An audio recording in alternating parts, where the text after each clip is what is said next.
one of the original scripts, I had Vigilante's mom rolling around on the couch making out with John Economos. And it was the only time we ever see John Economos in Earth 2. And he goes, oh, my mom is fucking John Economos here.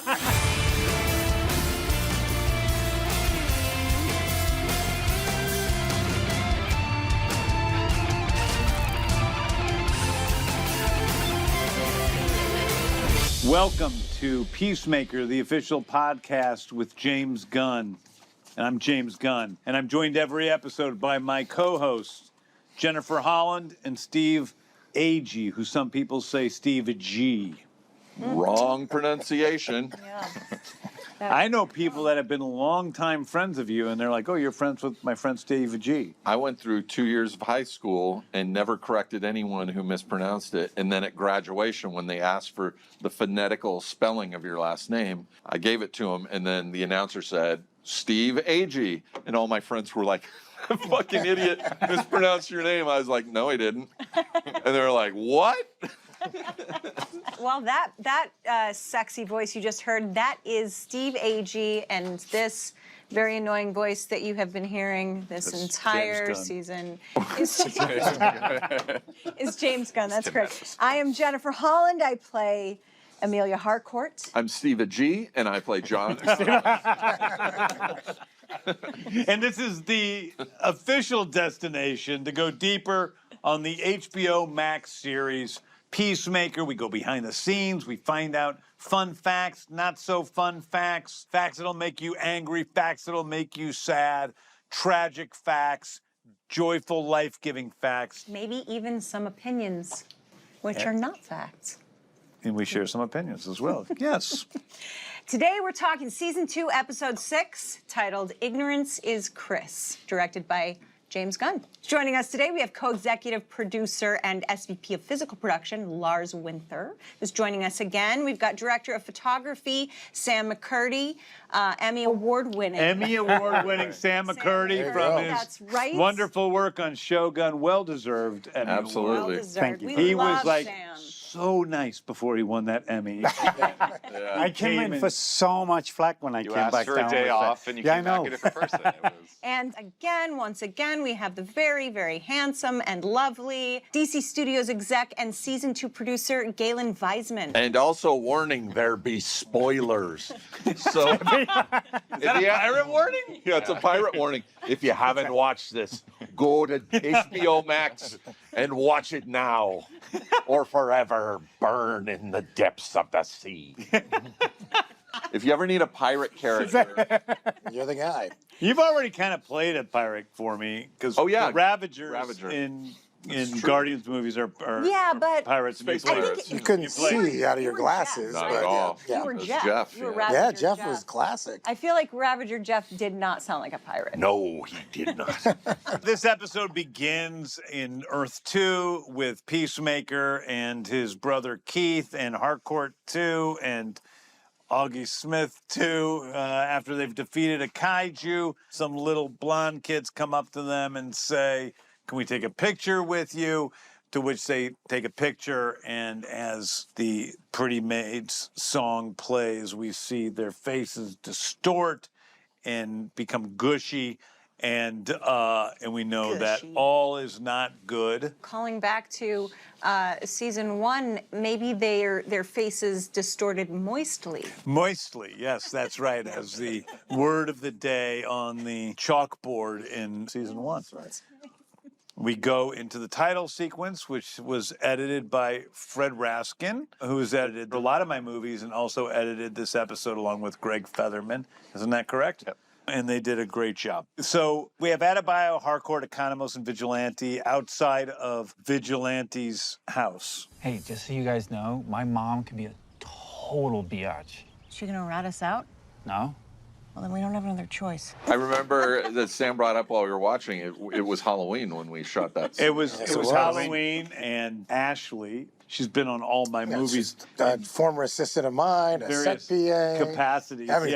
Yeah. Yeah. She came dressed up as Chris McGuire, our camera Yeah, operator, and he has a lot of tattoos, and it was hilarious. So she had a beard. She had a beard. And as I was taking the picture of the two of them together, I stepped into a little gully, or what do you want, gutter. I twisted my ankle really, really badly. Yeah, you did. Day. Yep. I've thought that I've twisted my ankle in the past, but I didn't, because my ankle swole up. It really was. This big I remember sprain. the grip spring and boxes and Fernie pads. And also, Ashley's known for the smelly stickers on the Guardians of the Galaxy sides, and there's that whole story. Wait, what happened on that? I remember she would always give the stinky one to a certain executive. To a certain who got executive really mad. who got very pissed off every day. I also used to try to pay people on the set, when they were on the walkies, the PAs, they would have to talk to Lars, and Lars may say something back about do something, and I kept trying to pay the PAs to say to Lars, "Don't worry your pretty little head about it." Oh my God, did they say it? And eventually Ashley was the eventually one she did that. who took my money. And that's why she did not become my assistant anymore. So anyway, okay, so we're there. They come inside the house, and we meet the wonderful character of Vigilante's mom, played by Taylor St. Clair, not the porn star. Okay. We don't think. Don't call attention to it. Well, and also almost wasn't in the show. Remember, I almost wrongly convinced you that, our schedule doesn't work. We should go with someone else. The role of Vigilante's mom was very funny on the page, and we had auditions, and because she was funny, all of the auditions were funny. I mean, just every woman that came in. It's also an age range when actors are generally better. So, all these actors were coming in, and they were so funny as Vigilante's mom. But one woman stood out, Taylor St. Clair. She was fantastic, and I really thought she was the right one. And we had a really hard time making the schedule work, and Lars kept trying to bully me into choosing another actor, right? I just asked one time, and then you were right. You asked more than once. Okay, maybe multiple times, yeah. Yeah, but Taylor was fantastic, and she was a wonderful woman as well. And she was one of the guy's math teachers. Amir, our second AD. Oh, really? She was Yeah. Amir's Crazy. math teacher. Or arts teacher. I convinced Arts him teacher. to pursue a career in film. Oh, wow, and he loved her. Mom, we're going into my secret room now, so do you mind? Scoot. Oh, of course. We discover, first of all, that Vigilante is terribly mean to his mother, and he's just constantly cursing at her, and he's like the angriest 12-year-old you've ever seen, and she puts up with every single bit of it and apologizes for herself and just gets walked on. She's a floor mat. In the first episode of this season, Steve, you say we can't go to Vigilantes because his mother could be rotting Norma Bates style for all we know. And she's actually, her fate is worse because she has to put up with this juvenile. She's living, and she's just, she's Freddie's so mean. I mean, Freddie. Vigilante is so mean to his But mom. Freddie's so funny as his character. He's just so disgusted with his mother. We go downstairs. We learn that Vigilante has been telling his mother, and we infer this from what happens, Vigilante has been lying to his mother and telling his mother he has a girlfriend, and that girlfriend is Emilia Harcourt. A little breaking of the fourth wall in some ways Yeah. by James Gunn in the script when she says, "Oh, I thought it was hardcore," and Emilia says, "You're not alone." You're not but no. alone, because there's lots of people online that mishear. They call me hardcore. Is hardcore. Love you, hardcore, and I'm like, thank you. It's hardcore, but thank you. Shut up. Girlfriend. Shut up. I don't think that being too slutty is any reason to break up. Stop. Adrian saying he had to break up with me. Yes, It's- that's right, because you're slutty. Yeah. And he's mortified that this lie is out, and he is trying everything he can. It's a new era. People have the pornography on their phones now. Fuck off. Have you ever been caught in a lie like that, Sam? Thankfully not. Never in your life? No, Not even as a kid? I don't think so. Probably as a kid. I once ditched. I've been I caught once in multiple lies ditched like class at school, and the next day I signed a note from my parents. I like forged a note and then got called in like very promptly to the principal's office, who was like, your mother isn't even in town. And, like, how did she sign this? And it was like, You're caught. busted. Yeah, My mom that's- wasn't even around. That's the worst. I was busted in everything I did, so there was no point in kind. I never got busted in a barefaced lie. I just got busted. Remember one of the worst ones being my mum was a Catholic school teacher. Your and mom My was mum a was a Catholic school teacher. And I remember bunking the day off school to watch one of the space shuttle flights. And I got busted for everything. I'd gone back to the house with a whole bunch of friends, watched TV, watched the space shuttle taking off, and didn't know that it was a Catholic holiday. My mom came straight through the door and was like, "What the fuck are you guys up?" She didn't say that. She was a Catholic. When I was a kid, I would go to church every weekend with my parents and to Mass, Catholic. And once I started driving, I would just tell my parents I went to Mass and not go to Mass, or I'd go and get stoned and pretend I was watching a ceremony of aliens, which made it more fun. Oh, that's pretty cool. Yeah, Larry, my next door neighbor, and I would get stoned and go, Larry Fitzgibbon. Oh, yeah. And No way. but one time I got caught. I can't remember what it was. And my dad said, "Did you go to Mass?" And I said, "Yeah." And he said, "What time Mass did you go to?" And I said, "I went to the 11 a.m. Mass, Dad." And he goes, "There is no 11 a.m. Mass." And I'm like, and then I went, "Yeah, I don't really believe in this stuff." I said, "I believe in God, but I don't believe in any of the rest of it." And then my dad was like really angry. I do remember, the only thing I can think of that I got caught doing was I cut all of my Barbie's hair off. Oh, yeah. Once, because I fancied myself like maybe I was like a hair stylist or a barber or whatever. And I don't know, I guess I was so young, I didn't realize their hair wouldn't grow back. And then when I saw my mom was so mad, I was like, oh no, I think I fucked up their hair for the rest of their lives. Their lives. Their lives, yeah. Their lives were ruined. Yeah, that was so weird. She has dementia. I think she was confusing me with my other girlfriend. Weird, yeah. We all go into Adrian's basement and we learn that Adrian in his basement has been for years murdering, killing bad guys and stealing all of their drugs and money and putting it in his basement because he thinks it's cursed blood money and he can't do anything with it. Yeah. And what's the reaction of the 11th Street kids to that? To steal it. Take some of this shit, man. Instantly, you guys start stealing and stuffing. We're like, money oh in your yeah, no, pants. you shouldn't use this stuff. Yeah. This is blood money, man. And you use the closet down there, which is full of Beanie Babies, to open up the portal. Were those real Beanie Babies? Yes. Those were real Not Beanie like Babies. Forgeries, huh? No. Wow. No, because some of them went missing, didn't they? And it was a real big deal. Is that true? Yeah. I'm Somebody sure. on the I'm sure. somebody on the Yeah, there crew- was There's a something Beanie happened. Baby. I'm sure something. somebody on the happened. crew stole Beanie Babies. Well, I and then it remember was a- coming in the following You day. never and know, it they was- might come back one Yeah, day. They might come you back never one day. know. Yeah. It would be funny if it was Freddie that stole them. But was it a problem? No, it got resolved. Yeah. Did we find out was who it? did it? Okay. I think they got, my understanding, they got returned on, Yes. like, Yeah. somebody just returned them. That's where. So all it's still the, a mystery, you know, you never know. That's where they You went can admit over to on it. the Yeah, budget. no. We actually got, That's where you want to know what I lied about? Well, that's my story. I got caught. I got caught stealing 4 stretches Yeah. because Sorry, guys. I only have 7 stretches at home. And Lars's. Adebayo uses the metal container to open the portal from the closet, the Beanie Baby closet, into the other world so that they can follow Peacemaker. And there's this explosion, and you get cocaine exploded all over you. How was that experience, you guys?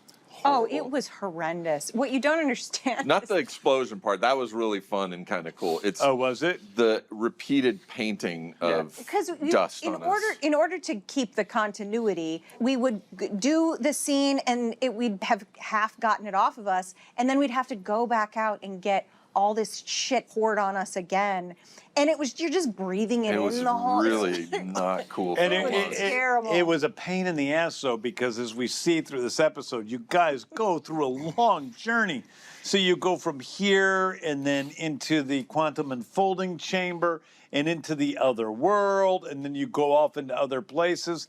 And the big question was, how much cocaine do you have on you for the rest of that journey? And we had to kind of like whittle it down little by little as you went through. And it was a real nightmare for Hajar, our script supervisor, who did a great job. on the She show. did a great job. We have not mentioned her, our script supervisor, Hajar Maji. She was lovely. She's great. In addition to losing Peacemaker, Economos and Emilia Harcourt are both MIA. Sam, you remember that day we shot Flag and Flurry together in their office? In their office, yeah. It was the first scene up that day, and you came into work and said, "We're not going to prep it. We're not going to rehearse it. I just want to shoot something." Myself, Chris, the A camera operator, and Hugh, the B camera operator, were just like, "The fuck's going to happen?"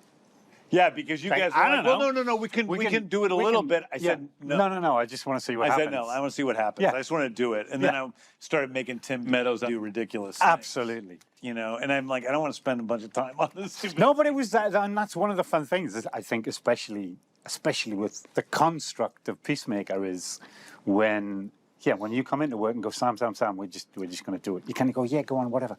Let's see what happens. Yeah. There's the fun in that. The thing with Tim sitting back down at the chair, and I just told Tim to sit back down and think to himself and hum as if he's thinking, to show off that he's thinking. And it was so funny. Yeah. But we also actually had some pretty funny stuff in the doorway that we didn't use. Almost made it into post credits, but we have one of our favorite post credit scenes. But it was where because you kept coming and going and coming and going, and he was asking come back in and take things off the desk, and he was asking him for a raise. Yeah.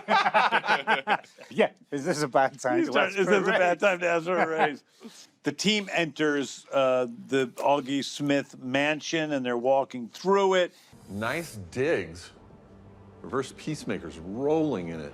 And we come to one of my favorite little moments that we all laughed hysterically at, which is when Harcourt slams the door quickly on Economos as David Denman's character Keith is coming around the corner, and he looks at her and she says, I just took a shit in there. Yeah, it's rancid. Yes. Just Just instantly, I just took a shit in there. We're children, man. You could hear everybody, You're because a child. everybody around the set, because everybody was so close to the set, you could hear everybody on the crew laughing hysterically. Yeah. As soon as she said it. Yeah. Like, we're all on the outside, and people were just bent double. I don't know how you guys kept it going inside. Well, it kept going up, but you couldn't stop laughing, Jen. You shake it and then snow comes. That's what most snow globes do. I think Harcourt, at the heart of who she is, she's always prepared for everything. And this is one of the only times that you see Harcourt totally unprepared for a situation. Yeah. And so she's kind of Economos in this situation, and she's, for the first time, she's not the straight man. We have the stuff which we improv'd on the day, which was the... that my mother gave it to him on her deathbed. And then you just go, oh, no. Then you started going, yeah, we always had and you see it in the post-credit scene. We loved her. I loved her. I loved She her was so great. much. And he said she died when Peacemaker was when 2. Peacemaker was 2. Yes, she's a ghost. And then She haunts. Which I said to you. James was telling me to say all of this stuff. The reason that I was having such a hard time saying it is because he was having a hard time saying it. Oh, nonstop laughing. He couldn't even get through what he was trying to tell me to say because he was laughing through everything he was trying to tell me to say. And then I could hear all the crew back What there does that laughing sound because like? James was laughing. Because I'm speaking on the microphone to her on set. And what does that sound like? It sounds like... He gets like half words out.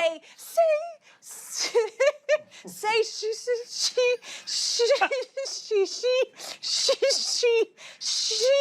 haunts. Yeah. One word at a time. I don't know. For some reason, I thought she haunt.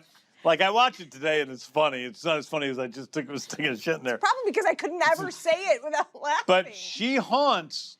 I couldn't. I was thinking about it every day afterwards, and I kept laughing to myself like I'm peeing or whatever. I just think of she haunts, and I'm like, being she haunts. It's such a weird thing to say. Well, also in the closet, Vigilante kept going in and grabbing Peacemaker 2's clothing and putting it on. Oh, that's right, in the closet. And Yeah. so there's like this little mini play going on in the Yeah, corner. yeah, he was like putting on the hats of Peacemaker 2 and doing little acting things with Adebayo, and Adebayo kept getting angry at him for doing that. That's ridiculous. Despite the warnings of Adebayo, Harcourt leaves with David Denman. By the way, that was one of David Denman's audition scenes. He auditioned with two scenes, that sort of comedic scene, and then another more serious scene. I think the scene where he and Chris are talking, and he tells him he'll always be his older brother from at the end of episode 3. Nobody could really do this second scene. There was a lot of people that could do the more dramatic first scene, but nobody could do both that and this. In a lot of ways, David got it because of that. He's got some comedy background. David was on The Office. Yeah, that's where I know David from, because I knew all the people. Well, in also, the they're office. subtly funny when he's like, wow, I've never seen you wear black. Yeah. And you're wearing pants. And pants. Yeah, and then you walk down the hall. What, you just wear underwear all the Yeah, time? in my fucking What am I always in my fucking underwear? Yeah, and totally not a Harcourt 2 thing that what she would ever say. Like you. David Denman plays your ex-wife's fiance on The Office. That's how you originally met him, right? Yeah, I met him through that, and like we were friends. I was friends with him for a long time, but he worked with him on Brightburn. Yep. He played Brightburn's dad. Yeah, you were I produced. producing that movie. Yeah. Yeah. Maybe we just stay here forever. Wow, that's a sharp left turn. Vigilante goes off to find his other self, which he thinks is going to be so great. Ends up actually being. Well, we have the vomiting. And Steve Agee does the gagging scene where, because something is weird for some reason, It was. It makes him gag. It makes him the nauseous. fact that I just met Peacemaker's because he's dead dead. brother from the other world. You're like, it's just too weird. And it's creepy. too weird for me to handle. And Why does that make a person gag? It's too weird. It's too weird. It's not natural. I thought it was from the rancid shit. That's why you're. No. And that scene is pretty disgusting, even as it is. But the first cut of it was so frickin' gross that like I had to cut it. It was so much gagging. Yeah. And it's like when you see somebody gagging that much, it makes you gag. Yeah. Did you almost throw up?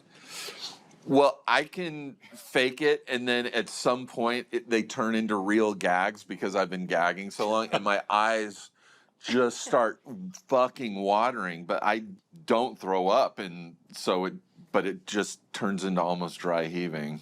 Season 1, and when you gagged, if I recall, the throw up in the focus barn. puller actually, I think, threw up in the middle of the tank. He was like, oh, and he like went off to the side and puked. When he did the vomiting? Yeah, in season 1. Oh, really? Yeah. Oh, I never knew that. Because he was like, you actually were spitting up stuff. I almost puked. Anyways, but the guy was like, literally put his down and we're like. The gagging is more disgusting to me than the fake. Totally. The puking doesn't bother. The fake puking doesn't bother me. The gagging really makes me feel sick. It's interesting you would write it into so many scripts. I haven't written too much gagging into scripts. I don't. Season 1 and season 2. No, season one's straight throwing up. Not you. Peacemaker. Oh, that's Peacemaker right. starts Oh, to he gag does start and- to When I throw up. That's right. Yeah, that's right. That's true. Okay, 2 scripts out of like 9,000 pages. I'm of sure fucking there's some gagging screenwriting. in digits. I'm going to go back and read that script. So we have the Halloween montage now where Chris is in bed with Harcourt, and meanwhile Keith drives Harcourt, and they talk about the 2 biggest bands on Earth 2, Halloween and the Beatles. Mm-hmm. B-E-E-T-L-E-S. Yeah, in the script, there's no, it's not Beatles, it's Beetles. That's right. Yeah. All of the bands, you'll notice, if you look closely, are all slightly different in our world. Scorpions. But Halloween is actually a great band, but it's funny that they're as big as the Beatles. They are. They're. Oh, no, in they're- my world, I'd put the Halloween up there with the Beatles. Would you like Halloween? You ever see Halloween live? I didn't know. They didn't do a lot in the UK back then. I think they played a couple of the big festivals, but they didn't come over that much. They weren't that big in the UK. They were big, but not They as... weren't. No, okay. They weren't big here either. That's the joke. They were in my That's the joke. They were in my head. I mean, In fact, relatively, two guys that know the band. compared to the bands we played in, they were big. That's Sam very also true. played music like Very, I do. very true. And so they go, and then as they're entering Argus, the Argus German Shepherd picks up on the cocaine on Harcourt's jacket, and she gets sent away, and she has this look that she exchanges with Peacemaker as he comes through the door. We cut to Vigilante. He is outside a house that looks very, very much like his house, with some minor differences. You know, that's a lawn ornament, that's a chipmunk in his world, is a squirrel in this world, little things. And he's endlessly amused by these minor differences. He walks into the house. What is this? Did I make you?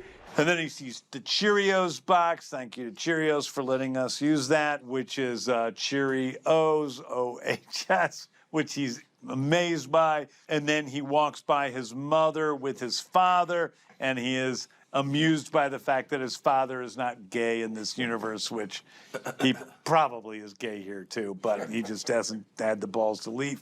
One of the original scripts, I had him walking by the room, and instead of it being Vigilante's mother with her father, I had Vigilante's mom rolling around on the couch making out with John Economos. And it was the only time we ever see John Economos in Earth 2.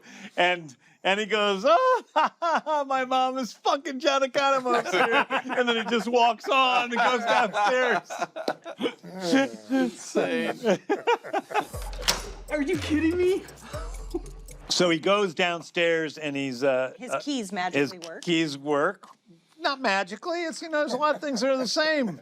Keys, codes, and he comes upon Vigilante 2. We think it might be dangerous. It's not.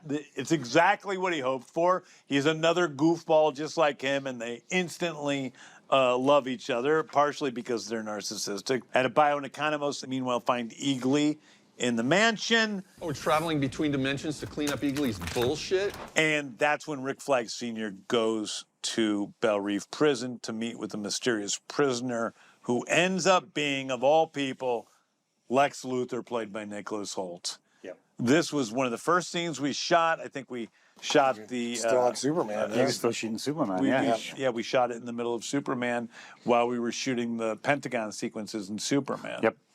And it was cool. It was weird because tonally, it instantly felt different from Superman, which is so big and brash. And then this show is like so, like strangely grounded and gritty. Yeah. And then also hearing Nick curse. That's the bit that gets me is, you see Lex Luthor in one guy's, no swearing allowed. Yeah. You see Lex Luthor in another guy's, and it's a very different kind of language. Yeah, it is. It's different. Meta? No. Just a costume vigilante. And who gives a shit? But I felt like even Nick's performance was different. And It felt a little darker, yeah. It was a little different. Yeah. I have a really weird question. This isn't the same location you used in the Suicide Squad, is No, it? it's the same set. Yeah. Oh, We had built it on stage, and then we brought it over. And then, of course, we're in this massive warehouse. And I tell them, just put it in a corner. Yep. And they put it right in the middle, right under the loud, air conditioning vent, remember? The sound, I remember? And the sound guy was like, who was a day player, was like, well, we can't shoot this scene today. And we're like, yeah, that's not going to happen. Anyways, it was a bit of a cluster at the beginning of the day, but then we sorted it out. But I was really chill about it. as you normally As I First of all, normally am. it wasn't even I our was very Peacemaker. accepting. It wasn't our Peacemaker crew yet. It was like No, it wasn't. It was It like was some like sort of- randos, random crew, great crew, that came in just to help us out. So Yeah. none of us really knew us. And then the sound issue, and it was just And then I'm getting mad, but the sound was terrible. And the sound in yeah. post, they had to work out a lot of problems. I mean, there was a lot of problems with the sound, and so that was a really. But it was literally underneath. And it wasn't just regular aircon. It was it was like a stadium. No, it was unbelievable. Air conditioning. So it's unit. it's the production department, the production design department that's responsible for the bad sound, not the sound people. Wow. They worked pretty well together on that one. Yeah, they did. They worked really well together on that one. Maybe if our director didn't need it to be 58 degrees inside of the studio, it wouldn't have such a problem. That is true. James loves a cold stage. Does love a cold stage. I do too, for the record. Well, there were some hot days where I was like, couldn't wait to go inside. People need to stay awake. Do not. People need to stay awake. Letterman used to do that, right? Keep the theater at it's 0. Yeah, I colder than it find needs to be it's to better to be colder set than not set. Yes. And then everybody's dying, and it's Well, and the other thing is the actors then start to sweat that you have to keep working with. If they're a little bit frozen, it doesn't show up. It does show up. Just It shows up. Your blue lips, your black charred fingers falling off. What is the United States government willing to give me to stop this clown? An opportunity for redemption. I'm listening. So we have a really important moment for not only Peacemaker, but the entire DCU in that Rick Flag, the head of Argus, strikes a deal basically with Lex Luthor in exchange for Lex Luthor finding where Peacemaker's portal might be. He is going to move him from a prison with metahumans to a prison with no metahumans, from Belle Reve, where they are now, to Van Cole. Both prisons from the comics, and then he leaves and tells Sacha Bordeaux that he's teamed up with Lex Luthor, which is scary. A man with such power as Flag, who's obviously, has some... He's got an agenda. He's got an agenda. It's scary for our boy Peacemaker. By the way, that scene with Lex Luthor was originally going to appear in episode 7. Yeah. That is the other thing that I moved besides the openings of 2 and 4, which I switched around. And the reason being that the next scene was so serious and heavy that I needed an in-between scene. And luckily I had shot both of them, so it wasn't a weird directing thing for me to just steal a scene from the next episode.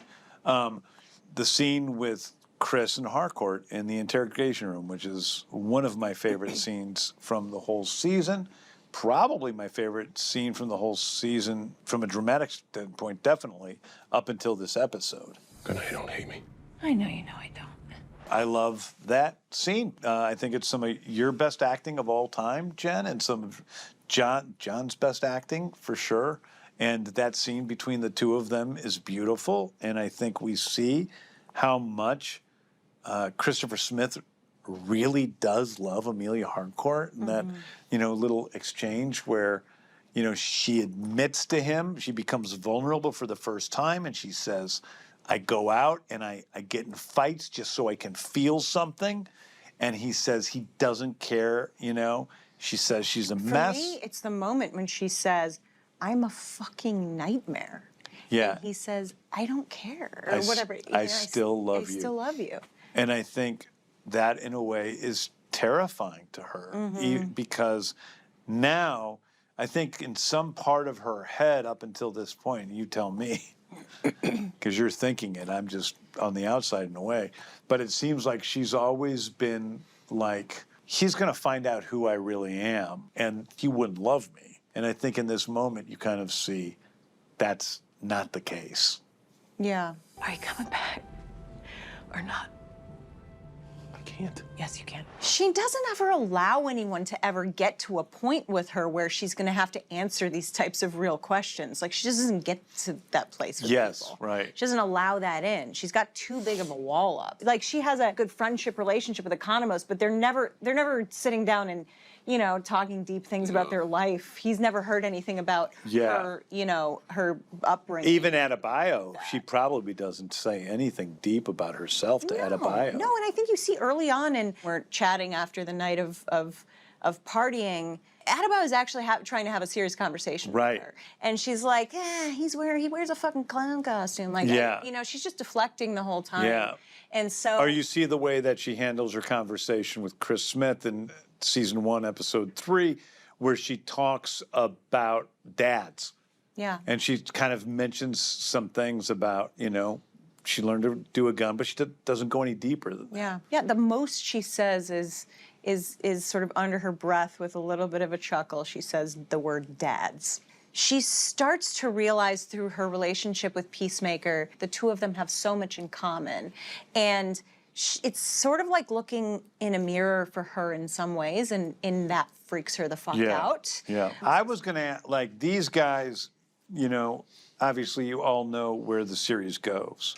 But if you didn't, does Harcourt love him back? If you're watching just up to this point? Deep down, yes. I think so. Yeah, I feel it's the first time I realized that she actually does love him. Yeah. Right, watching it. It's the first time you go. She can't say it. Yeah. Yeah. You see it in her eyes. Because she's throwing all her cards out, like, I'm a nightmare, I do all these things, like, get away from me, and then he's still there. And I think she then realizes, this guy loves me, and I think maybe I love him too. Yeah. I believe it, yeah. She wants to just say to him, will you just come home? All right? Yeah. We want you to come home. And she wants that to be enough. She doesn't need to, please don't make me say anything else. I have come to another fucking dimension.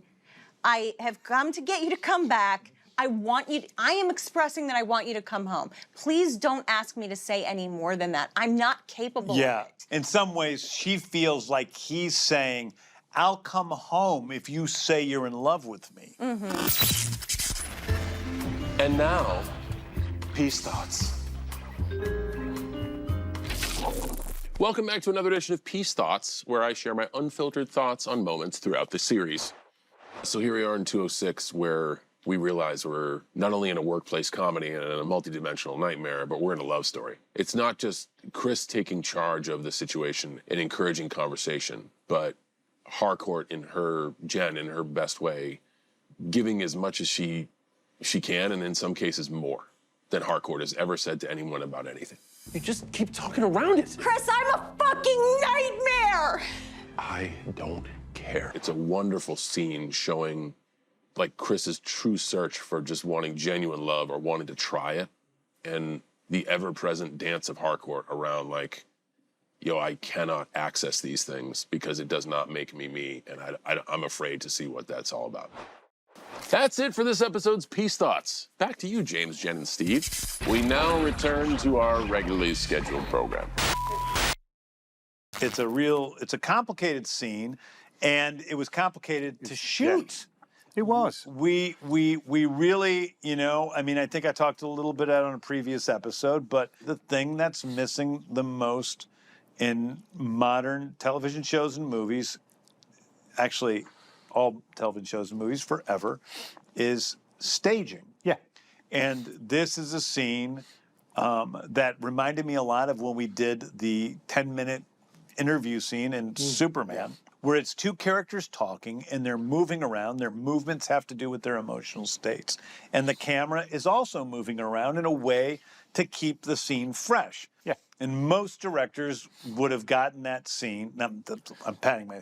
Not me. But, no, but honestly, we know from experience, we do. Most directors would have gotten that scene, and even though it was 6.5 or 7 pages long, would have gotten that scene, and those two characters would have been standing there talking to each other, and we would have gotten... Or sitting there talking. Or sitting there and talking to each other, and maybe, if they're really adventurous, they would have stood up one time or something. Yeah. Cross-shot it, 2 cameras. Yeah. Absolutely, yes. Save time. But we were real careful in that morning to say, let's make this be what it is, and it really didn't take us that long. No, it doesn't take. I think that's the thing. Too many directors, and I don't mean to diss a lot of directors, but too many directors would worry about shooting it, about taking the time to block it, about, you know, and I, like you, agree that if you know what you're shooting, it doesn't take you any longer. It doesn't take me any longer to light it if I know what you want to do. You have to have confidence in the script. Yeah. Because if you don't have confidence in the script and you're like, oh, I might cut the whole middle of this,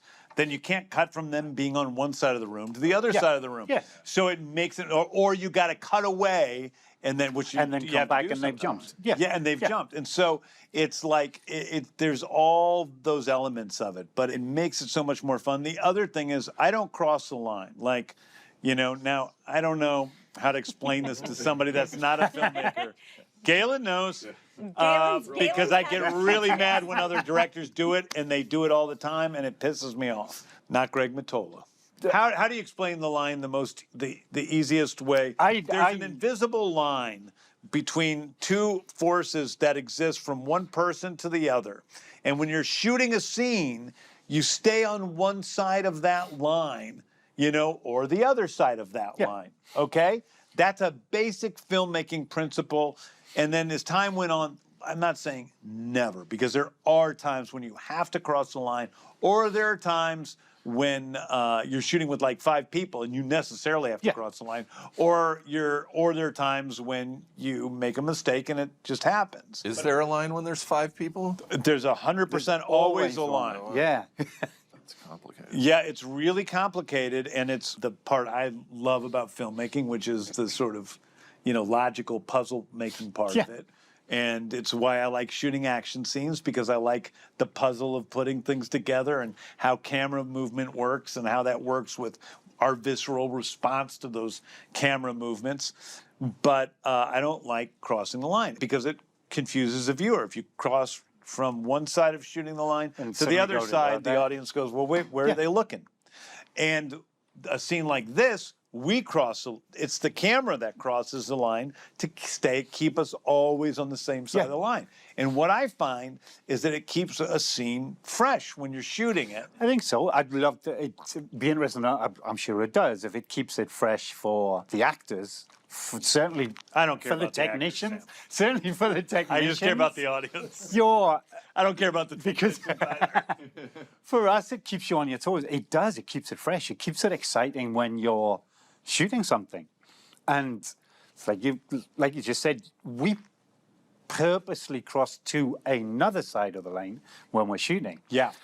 And then that dictates till we decide to cross it again. But dramatically, it allows you to ramp and pace things up and down, because you can use a shot that crosses that takes a little bit longer, or it quickly crosses to build up the energy. Yeah. And suddenly you're on the other side and the audience are going, oh, hang on a second, we're now over here.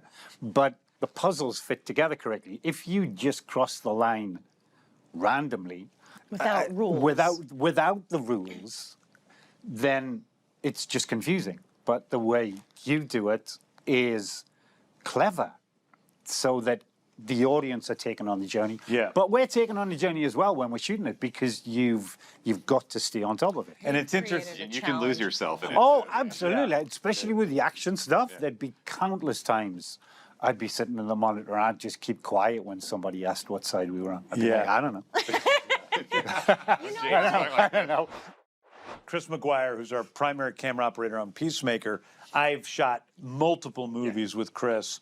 We have as much of a rapport as Sam and I do. Like he is like my guy, but really Sam and Chris were my guys. Like when I'm not there on set, and I took Sam and Chris aside. They know. It was the evening after the rooftop. Yeah, and I said, feel free to speak up, because you know what I shoot like. You know what the tone of the show is. Yes.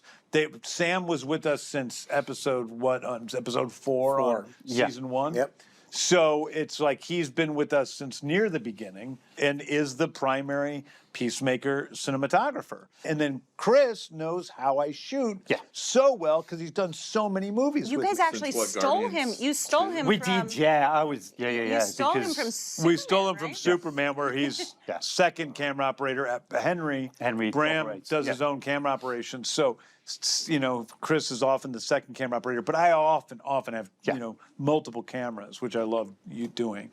And we took Chris and we're like, we really need him on But that team was so great, man. I love them so much. And the show is mostly 95% handheld too, so they're on their feet all day, holding it, running. It's a physically taxing. It's a physically taxing. But and also to James's point, Chris knows James so well, and it is having, for me, it's like it's having it's not even just a backup. It's having another personality on set that knows the show, but knows the personality. Yeah. That you can run things by and go, Chris, do we not need to mix it up a little bit on this? Do we not need that? Yeah. Do we not need to fuck it up a little bit? Yeah. Are you a little bit too good? Are you a little... so it's a great sounding board for me to just be able to... That's one of the... To throw everything out there and just... A difference between making movies and TV is when you're making a TV show, especially when it's something like this, which is very much kind of my thing, right? So it's like when you have that, you have directors who come on set, and but we have actors who know who their characters are, what they do, how they act, actors we trust. We have producers who have produced every episode of the show and understand what it's like. And then we have a DP and camera operators who know exactly what the show is like. So it's a little bit hard for a director to come in because they have a bunch of people who know the show a lot better than they do. Yeah. It is, but in some ways it's a good thing because way good. You weren't going to be there right away. Right. And I remember on season 1, the first week or two, we struggled. Yeah. Breaking in everybody to the way you like to work.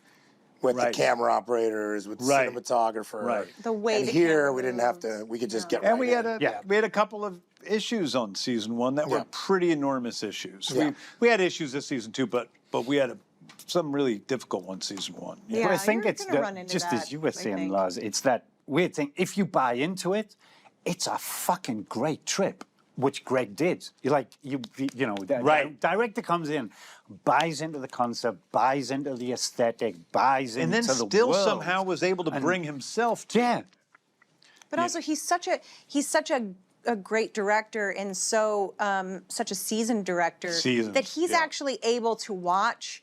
We're talking about Greg Mottola. Greg Mottola, yes. I imagine he's probably able to watch season 1 and understand how it was shot, Right, how that's you guys true. got to where True. you were, That's in true. a way that maybe a less seasoned director might be able to do. That's so true. That's Well, so true. I think it's exactly that with Greg. I think he also saw the importance of the personality of the show and was like, well, you guys fucking know the personality better than me. Just fit in. I'm just going to come along and enjoy myself. And it allowed him to do his job. And that there's a kind of confidence That's that it. Greg has that other directors may not have because they need to prove their work. They're trying, exactly. So they don't want to look stupid. They don't want to ask questions. They don't want to be led because they're trying to prove that they're worth something. But Greg doesn't need to do that. No. You have to command the respect of the crew. They're all, most of them are incredibly seasoned at whatever it is that they do. And you, as a director, you're just walking on for 1, maybe 2 episodes.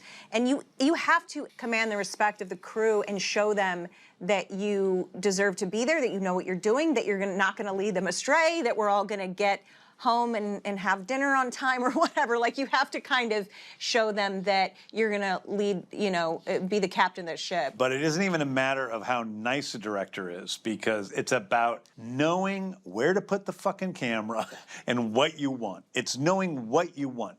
And when you're a director and you're namby-pamby and you don't know what you want and you can't figure it out and you're always changing your mind, you lose the crew, man. 100%. They're gone.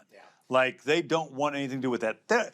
Don't be cruel. Like, you can't be cruel, but it's not about being overly nice. It's about, really just being responsible, knowing what you want and doing it right, and not keeping them there for no fucking reason. And season 1, I don't know if you remember, but we went up there to Vancouver They do a lot of TV. And we told the crew we're going to do these 10-hour Pacific Northwest hours, and they laughed at us. That's what they always say.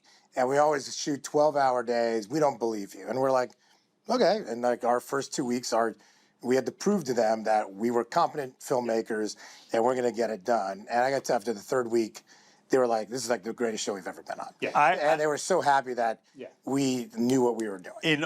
So Lars and I have made, how many movies and about 4 movies, 2 TV shows. 4 movies, 2 seasons of television together. And the amount of days that we've gone over by more than a half hour are very few. In all, and that's hundreds of days of shooting. Like, you don't need to go over, and a lot of that is due to the director and the DP, but a lot of it's also due to Lars, because Lars schedules everything, and he knows how to do it. So to have somebody who's scheduling that is good at that job is also important, because, Well, you're eating into that record on this podcast. Now we come to the ending, which is, we've done this whole podcast without talking about the thing that is probably what everybody is talking about when they see this episode, which is the ending. Is your favorite food multi-meal? Yes. Does your hair look best at 3 p.m.? Yes. Is your best friend Peacemaker? Peacemaker. Yes. I fucking hate that guy. What? The Vigilantes have their back and forth, and we find out that Vigilante 2 not only doesn't like Peacemaker, but he considers him his arch enemy. Yeah. And he is a member of the Sons of Liberty. So the reveal of this means that the Sons of Liberty, the terrorists in episode 3, are actually good guys. Peacemaker killed all of them. And we then go on to see one little thing after another. Adebayo's walking through the streets. She's looking around. We see a woman stopping and rolling by and staring at her, freaked out, in her car. We see Harcourt and Peacemaker walking together, and Harcourt looks around and she says, this is weird. And we've noticed her looking around. Maybe you've noticed her. And when she's in the car with Keith, she's looking around at all the people on the streets, and she's like, what's going on here? She's kind of freaked out. And then she says to Peacemaker, I haven't seen a single person of color since I've been here. And at that point, Keith pulls up. He jumps out of his car. He looks at Adebayo and says, "Look out! I'm black!" What? Everybody starts chasing her. We took great care with the crew to explain what we were doing each day. Yeah, we were really sensitive. I was really, one person I talked to a lot about it was Danielle Brooks, because I wanted to make sure we were being sensitive to everything. But yeah, so we were really trying to be as careful as possible. But listen, I mean, it's a twist. And then Peacemaker unrolls the American flag, and he sees that it doesn't have the stars on it. It has a swastika. This is your perfect world, huh? And I think we leave it at a pretty scary place for poor old Adebayo, who's being chased by a bunch of white people, and everybody else is in big trouble as well. So we've really backed the 11th Street kids into a corner at the end of the episode. I think it works well because Peacemaker has thought this was a perfect world, that everything is great, that everything is perfect, that this is a father, brother he always wanted, and everyone's a fucking Nazi. Yep. And I think as far as we know. I think what the story's about, it's like the grass isn't always greener on the other side. He goes to another world that's also totally fucked up. And it's kind of about like, wherever you go, there you are. Yeah. And you can't get away from yourself in some ways. Yeah, and that's what, I mean, Adebayo says to him, God put you here for a reason. This is where you belong, And he thinks that there's a massive problem where he was born in the bad world instead of the good world. But it's not really what it is. It isn't that at all. And we'll find out next episode everything. And it is what happens to Adebayo. Crazy episode. In an earlier version, I remember that you were writing, Emilia Harcourt was gonna go deep undercover with some Nazis, and I was gonna have to shave my head. There was a completely I wrote a whole season treatment for a completely different version that was about like the gang of Nazis that Augie Smith left in his wake, and just never felt it. You wrote a first episode, a full first episode, and then you scrapped it. You were like, this isn't it. Oh, that's right. That is right. Yeah, I wrote it a had whole that really different cool, first It episode. had like a really cool action It has a sequence at the end. great action sequence in it that I hope I can use somewhere else. But I think I was just writing around the action sequence.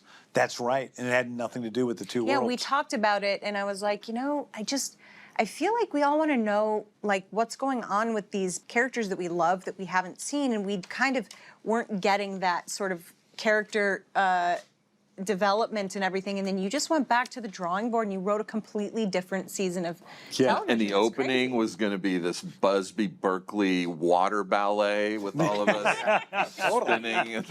I do remember that. I do know that I was going to hold off killing Peacemaker 2 till later in the season when I first was writing it, and I'm like, it works as a good ending for the first episode, get people hooked.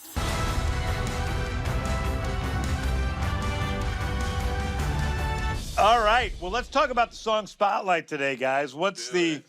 Oh, we don't have a lot of... First of all, let's talk about the song that drops as Adebayo is running from the horde of Nazi zombies. I love that song. And what your experience was with that. Okay, I'm a huge Dynasty fan.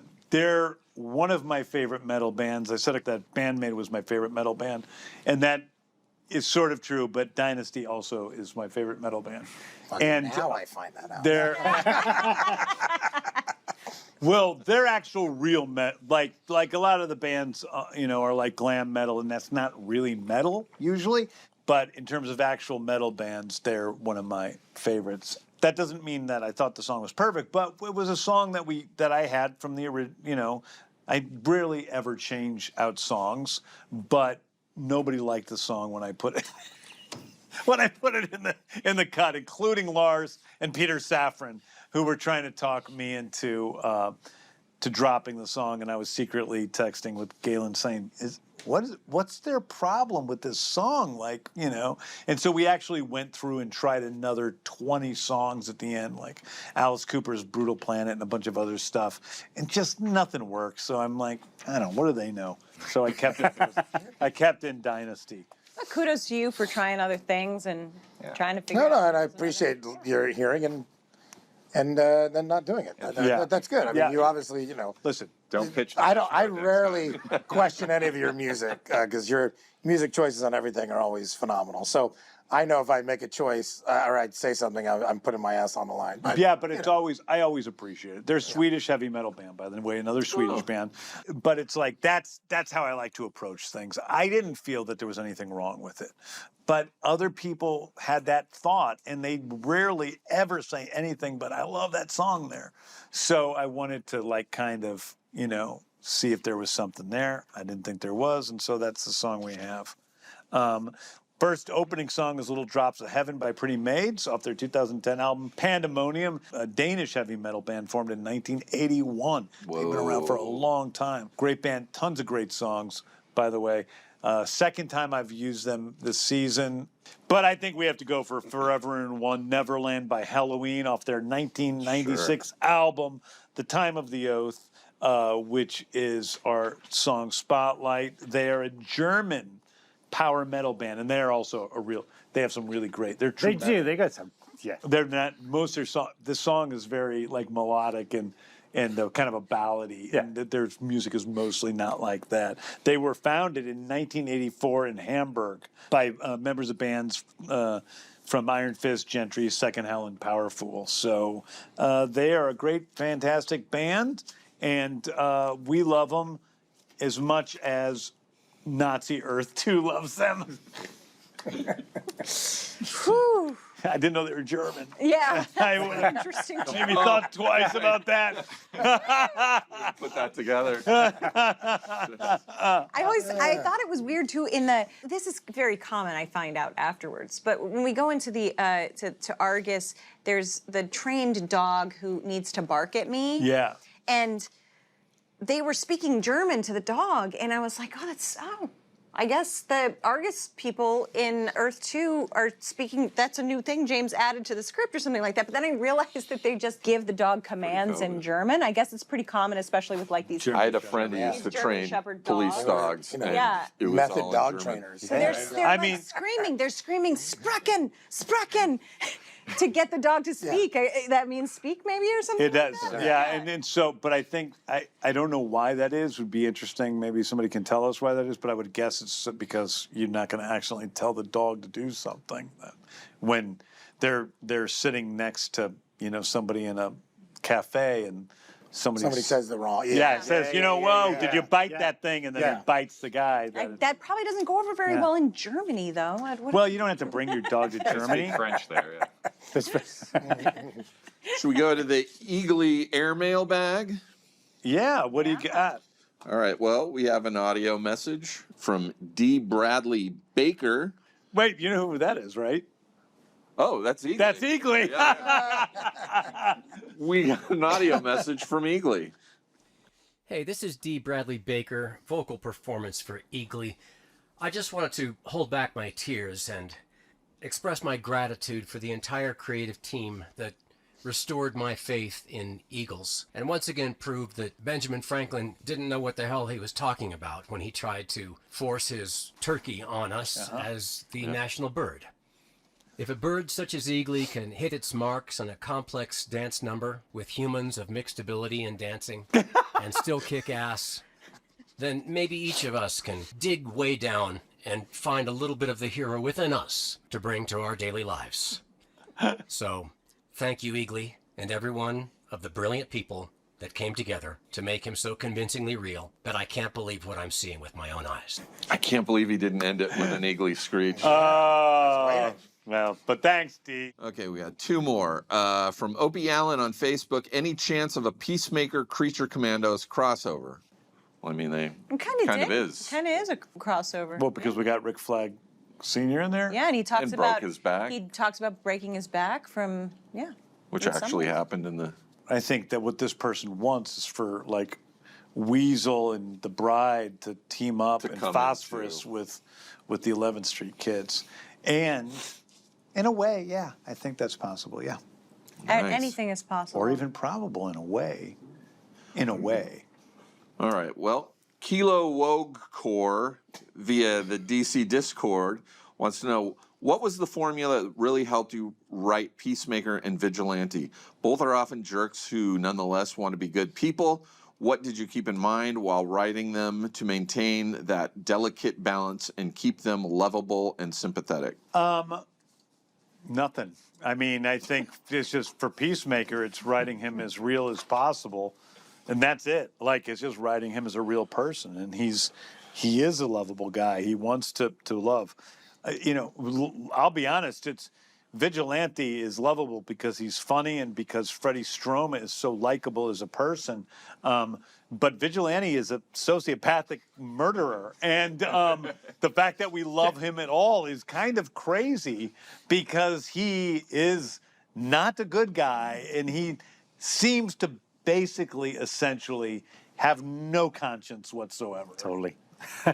But there is a sweetness to him, and I think that is also on the page. There's a little bit of a sweetness to him in the fact that he looks up to and loves Peacemaker, he loves Economos, and he loves Eagly. Big time. And that's kind of the end of the list of people who he loves.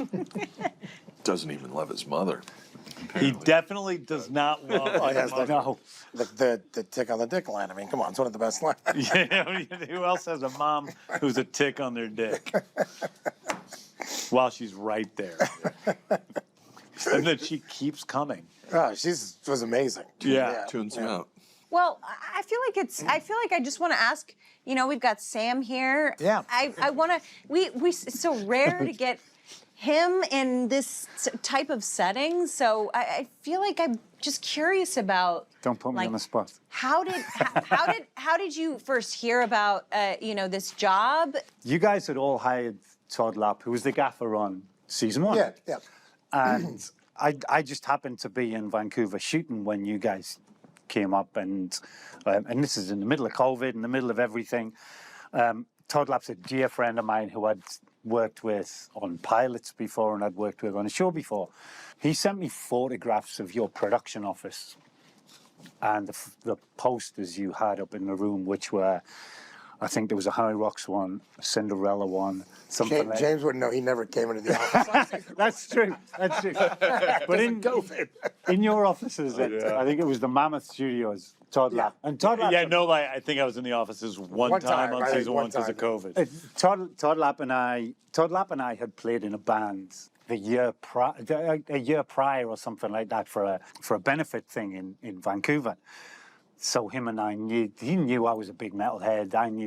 I know he's a big metalhead, but he sent me photographs of your production office, of all these posters, Cinderella, Crew, Scorpions, High Rocks, all the rest of it. And the bizarrest thing was one of the posters was a Choir Boys. I didn't know anybody else on the planet, certainly this side of the Atlantic, that even knew who the Choir Boys were. Todd had told me about this job that was coming into Vancouver. Choir Boys had a song in episode 1 and a song in episode 2. Yes. Amazing band, great album. Phenomenal band. Absolutely phenomenal band. Spike, the singer's from the same part of the world as I'm from Newcastle. Anyway, You're from England?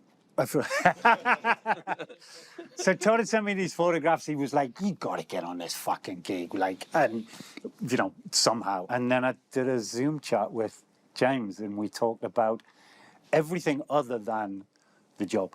Yeah, we talked about music. We talked about the '80s. We talked about Weren't you friends with one of the guys from Pretty Boy Floyd or? I was friends with not Pretty Boy Floyd with actually one of the original guitarists from the Choir Boys. Oh, Ginger. it was the Choir. Oh, Ginger, he plays in the White House now, and I mean going back a long time, a lot of years.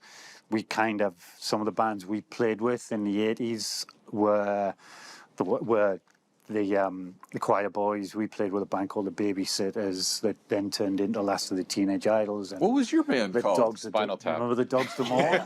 Yeah. So all of that. Dogs D'Amour are in season 1 too. Were they? Yeah. Oh my God, I missed that one. In episode 5. Sam, what was your band? And then I played in a band called Polka Alice. And the name Polka Alice came from, we got that name. She was the last, she ran gin joints and she ran whorehouses in the Old West. And she Are you on Spotify? Don't think so. I don't want to. We need to get some we've kept the music off that as much as.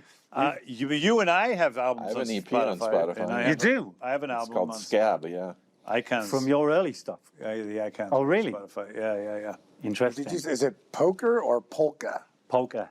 As in polka. Oh, poker. Okay, not Alice. polka. She was a real woman that from the Wild polka West. metal. I mean, why not? That's very true. Yeah. But yeah, that's how I got the gig. We didn't even talk about the job when we met on. What instrument do you play? I don't. I was the singer. You're the singer. You're the lead singer. Oh, you guys are the same. Awesome. Yeah. You guys are the same. That's amazing. Yeah, we talked about all this. We did. Yeah. We've shared the embarrassing photographs. Yeah. Oh yeah. Numerous times we've seen each other's photos. We got crazy shit going on. Yeah. Send you some photos, man. Wow, that's so cool. You guys just got on a Zoom and you didn't even talk about the job. You just because I think Lars and I and because of COVID and everything like that, I think Lars and I. They were already liked him. I probably was just making sure he wasn't a piece of shit. Yeah. You know, because I trust my guts pretty good. I mean, you're talking to the man that had a lunch with Pete Diddy in 1998 and went, I don't want to be anywhere near this piece of shit for the rest of my life. This guy is bad fucking news. Yeah. So I got a good gut. Yeah. Well, I feel like on that. And that's the news. Good night and good luck. I want to thank all three of our guests today. It's always fun to get to hang out with you guys. It's one of the joys of getting to do this show is getting to hang out with you guys. Oh, I don't know how we just ended up with the majority of the people that work on the show. I guess it's just James. I guess that's what it is. It's like you attract, you know, really cool, great people. Like Lars hires all these people. I don't hire all these people. I mean, yeah, I've hired some. The actor's me, but like and John Papsadero who casts the show. We've been lucky most of the time. Yeah. Yeah. Oh, we should have John I mean, Papsadero it's not totally luck though. That's what I mean. It's like you guys are good at curating people who are around you. I think. Well, also we have we do get a lot of people that want to work for James, and so we do have a high-end talent pool to look at. But yeah, I mean, there's a way we work. James works, we work, all of us work, and so we try to fit people into that. Also, it's like when you're like Lars and I both have a good network of people that we know in this industry. And so if he's going to hire somebody, he has people he can call to say, is this guy suck or what? Yeah. And I do the same thing with, Peter Safran and I do the same thing with actors. We won't work with assholes. We have a no asshole policy. So we call up other directors and producers and actors that have worked with actors that we're thinking about hiring, and we just make sure that we have a good chance at success. Doesn't always work. Yeah. I mean, we've been dealing with Agee. I mean, shut the fuck up, Lars. Anyway. Agee, or whatever you're having. Agee. Lars has worked on so many films in productions. Like, it doesn't seem like you could have. You're like a vampire or something. How could you? I don't know how you've been alive long enough to do as much. He's always been here. I didn't really have much of I didn't really have a lot of college experience. I kind of skipped that world. I just dove right in. Yeah. And I have a lot of family that was in it, so I was lucky to get in very early. So yeah. That's amazing. Yeah. Well, thank you guys so much for joining us and chatting about this episode with us. So next week, Danielle Brooks and Nut Lee, who played Leota Adebayo and Judo Master, a.k.a. Rip Jagger, join us to talk Season 2, Episode 7, titled Like a Keith in the Night. Another name pun. Stream new episodes of Peacemaker on HBO Max, the HBO Max YouTube channel, and wherever you get your podcasts. Don't forget to check out new episodes of DC Studios Showcase. Frankie, Tyler, and Coy will also be unpacking Peacemaker Season 2. This has been a DC Studios presentation. Peace out. Peace out. This was an OBB sound production for HBO Max and DC Studios, hosted by James Gunn, with co-host Jennifer Holland and me, Steve Agee. Executive producers for DC Studios are Phil Sopanides and Gary Barbosa. Executive producer for HBO Max is Becky Rowe. Executive producers for OBB are Michael D. Ratner, Scott Ratner, and Toby Lawless. Special thanks to, from DC, Mike Pilata and Victor Diaz. And from HBO Max Design, Tom Haskard, Martha Duarte Diaz, Ryan Cronin, Brett Krause, and John Northway. Producer, Toby Lawless. Producer for HBO Max is Aaron Kelly. Research producer, Jesse Holland. Associate producer, Tessa Bartholomew. Associate producer, Chris Stitt. Production manager, Kevin Lynn. Studio coordinator, Elijah Matias. Director of photography, Chris Piper. First assistant camera and camera operator, AJ Knipe. Gaffer, Arthur Garcia. Key grip, Jake Reeder. Sound mixer, Josh Falcon. Sound mixer, Darren Bowling. Post-production supervisor, Mariana Cristostomo. Lead editor, Jesse Holland. Editor, Louis Sinibaldi. Assistant editor, Mark Alcacid. Hair and makeup artist, Kendall Shannon. Director of Creative Development and Social Strategy, Lenore Castro. Senior Coordinator, Creative Development and Social Strategy, Sharif Bakari. Production Assistant, Antonio Cavallo. All the Reich stuff was going to be the name of next episode, I believe. Yeah. But it was like, these titles always come out much earlier than these titles will come out, months before the episodes come out. So we couldn't name it All the Reich Stuff.